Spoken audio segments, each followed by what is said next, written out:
हाय नमस्कार दोस्तों, welcome back. आज के वीडियो में मैं कुछ लेसन्स आपको उस स्टोरी से बता रहा हूं जो कि अभी महाराष्ट्र में हुआ। महाराष्ट्र में उद्धव जी ठाकरे सीएम थे, शिवसेना की सरकार थी, लेकिन कहीं ना कहीं उन्हीं के 40 एमएलए या उससे ज्यादा एमएलए टूट गए, एकनाथ जी शिंदे के साथ चले गए और एकनाथ जी शिंदे ने बीजेपी के साथ मिलकर सरकार बना ली।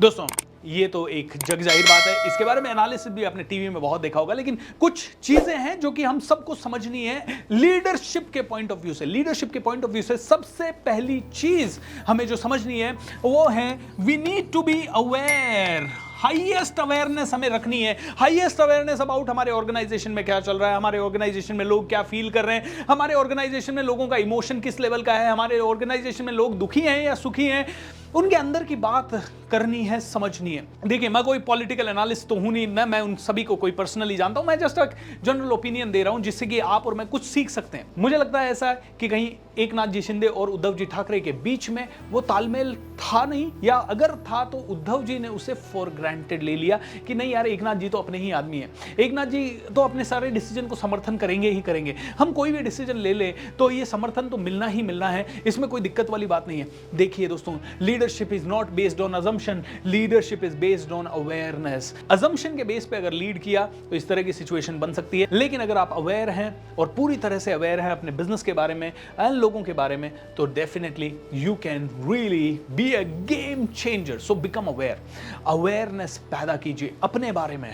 What am I doing, what am I really leading to. दूसरी चीज जो हमें इस पूरी सिचुएशन से सीखनी है वो ये है कि कोर आइडियोलॉजी, कोर आइडियोलॉजी क्या थी शिवसेना की? कोर आइडियोलॉजी मतलब मूल विचारधारा। मूल विचारधारा बाला साहेब ठाकरे साहेब की एक ही थी, क्या थी? कि भाई हिंदुत्व। उनकी मूल विचारधारा हिंदुत्व को लेकर थी। जब शिवसेना ने उस विचारधारा के साथ थोड़ा कॉम्प्रोमाइज किया तो कहीं ना कहीं वजूद थोड़ा ढीला पड़ा और पार्टी के अंदर ही दो गुट बन गए, एक जो विचारधारा के साथ था, एक जो विचारधारा के खिलाफ था। एम आई राइट हो रहा हूं? दोस्तों अंडरस्टैंड कीजिए, जब आप अपनी जब चाहे आप बिजनेस हो, चाहे आप पॉलिटिक्स हो, चाहे आप रिलीजन हो, चाहे आप देशभक्ति की बात करें, जहां पे भी कोई भी पार्टी चाहे सोशल संगठन बना लें, जहां जहां आप अपनी मूल विचारधारा से कॉम्प्रोमाइज करेंगे वहां आपको मुंह की खानी पड़ सकती है। जब भी आपने ऐसा करते हुए किसी को भी देखा, कहीं ना कहीं वो आदमी मुंह की खा रहा होगा। दोस्तों इतिहास गवाह है, जब भी कहीं पे भी किसी भी आदमी ने अपनी कोर आइडियोलॉजी, मूल विचारधारा से कॉम्प्रोमाइज किया है, तब वो कंपनी खत्म हो गई है। मैं आपको यहां पे दो किताबें सजेस्ट करूंगा, good to great and great by choice. ये दोनों, और इवन एक built to last, good to great, great by choice, built to last, तीनों किताबें पढ़ लीजिए। जिम कॉलिंस के द्वारा लिखी गई है, बहुत ही पावरफुल किताबें हैं। मैंने इनके ऊपर पहले भी वीडियो बनाया है। जब आप देखेंगे कंपनीज ने कोर विचारधारा के साथ कॉम्प्रोमाइज किया है, तब वो कंपनी डूब गई है। ओके, जैसे कि एक डगलस एयरलाइन करके हुआ करती थी। डगलस एयरलाइन बहुत बड़े बड़े प्लेन बनाती थी, लेकिन बोइंग बहुत ही छोटी कंपनी थी उसके कंपैरिजन में। बोइंग ने अपनी विचारधारा, जो कि रिस्क टेकिंग की विचारधारा थी, उसको पकड़ के रखा एंड बोइंग डगलस से बहुत गुना आगे चला गया और डगलस गायब हो गया, क्योंकि डगलस ने कभी भी अपनी विचारधारा पे टिकना मुनासिब नहीं समझा। नोकिया की कोर आइडियोलॉजी थी इनोवेशन, एंड जिसके कारण वो रूल कर रहे थे, और जब नोकिया कंफर्ट जोन में आ गया, उन्होंने कोर आइडियोलॉजी के साथ थोड़ी देर के लिए कॉम्प्रोमाइज किया। दोस्तों देखिए क्या हो गया, नोकिया मार्केट से आउट हो गया। सो कोर आइडियोलॉजी, मूल विचारधारा को कभी नहीं छोड़ना है, उसको हमेशा चेक करते रहना है, are we really on that और are we not on that. तीसरी चीज दोस्तों, जब भी आप अपनी कंपनी में या अपने ऑर्गेनाइजेशन में या अपने बिजनेस में या अपने घर में कोई भी बड़े डिसीजन लेते हैं, तो यू नीड टू अंडरस्टैंड कि सभी को साथ लेके लेना है। यहां पे क्या हो गया, शायद उद्धव जी ने शायद एक पर्टिकुलर इंसान पे या दो पर्टिकुलर इंसानों पे ज्यादा भरोसा कर लिया और बाकी लोगों को थोड़ा सा नेग्लेक्ट कर दिया। My dear people, never underestimate the power of a common man. Never underestimate the power of a खिलाड़ी, okay, of a common man.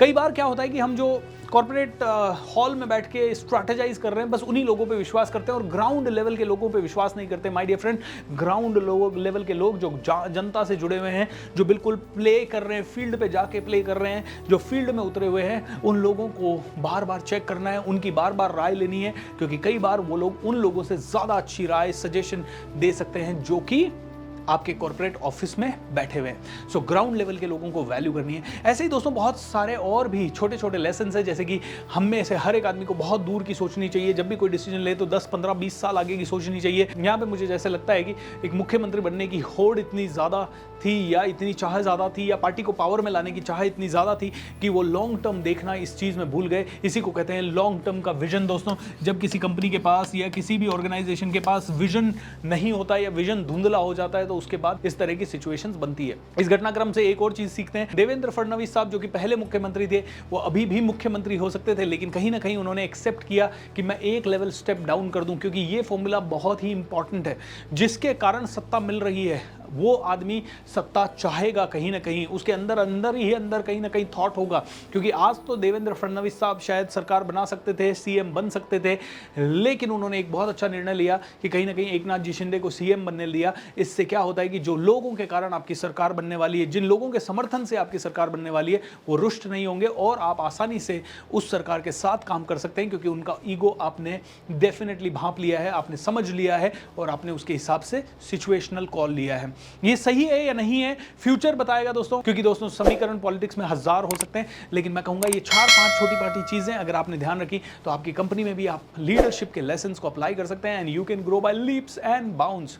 God bless you everybody and may you be the happiest and take care. And अगली चीज दोस्तों, 15 जुलाई से लेके 26 जुलाई तक हमारा बहुत ही powerful 11 दिन का वर्कशॉप वेल्थ मास्टरी के ऊपर आ रहा है। आप में से हर एक आदमी इन्वेस्टमेंट को बढ़ाना चाहता है, वेल्थ को बढ़ाना चाहता है। वेल्थ के कुछ प्रिंसिपल्स होते हैं, वेल्थ के बढ़ाने के कुछ ना कुछ तरीके होते हैं। उन सारे वेल्थ के तरीकों को जानने के लिए हमारा ये वर्कशॉप जरूर ज्वाइन करें। फ्री ऑफ कॉस्ट भी हो रहा है और आप चाहें तो इसका पेड टिकट भी ले सकते हैं। दोनों ही ऑप्शन अवेलेबल है। नीचे डिस्क्रिप्शन बॉक्स में जाइए, रजिस्टर कीजिए एंड मेक श्योर दैट आप में से हर एक व्यक्ति इसके साथ जरूर जुड़े। God bless you and take care, bye bye and thank you.